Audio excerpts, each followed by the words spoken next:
Sometimes women experience soreness or swelling called engorgement as milk production gets into full swing. The breasts may feel hard and the nipple may suddenly be difficult for your baby to grasp. This can happen if your baby sleeps a little longer between feedings.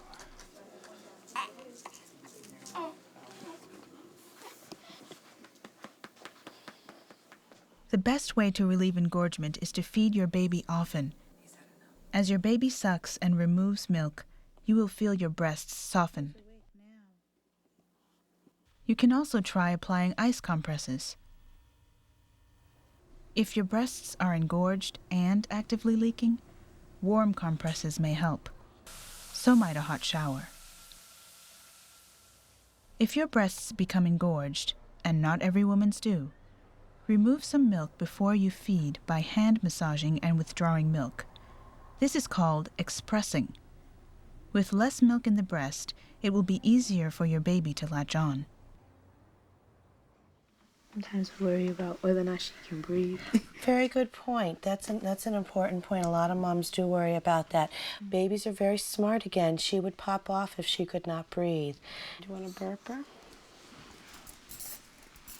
How do you like to burp her? Like this, usually.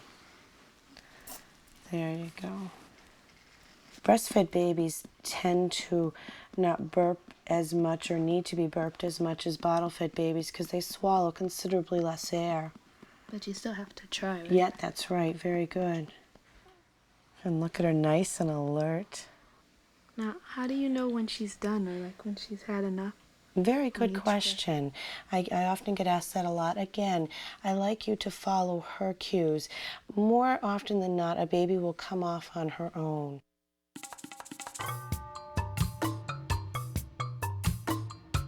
There are no rules about how long a feeding should last.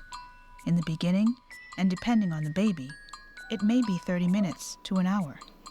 You think you're done? Huh?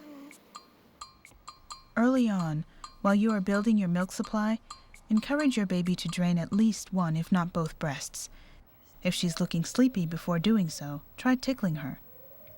And massage and compress your breast when she pauses. This will help to keep her swallowing. Offer both breasts at every feeding, starting with the breast you ended with the last time. Some newborns may take only one breast in the beginning before falling asleep. When a baby is in deep sleep like Molly is here, nothing is likely to wake her. Chances are she'll be hungry for the second breast in about an hour. On average, breastfed babies eat 8 to 12 times a day in the first weeks. They tend to bunch their feedings with longer stretches between some feedings and shorter spans between others. It isn't at all unusual for a newborn to feed several times within a few hours and then sleep for several hours. Because human milk is digested so easily and rapidly, it is important not to let your newborn baby sleep for more than 3 hours during the day and 4 hours at night without waking him for feeding. As your baby grows, you can expect him to go longer between feedings and sleep more at night.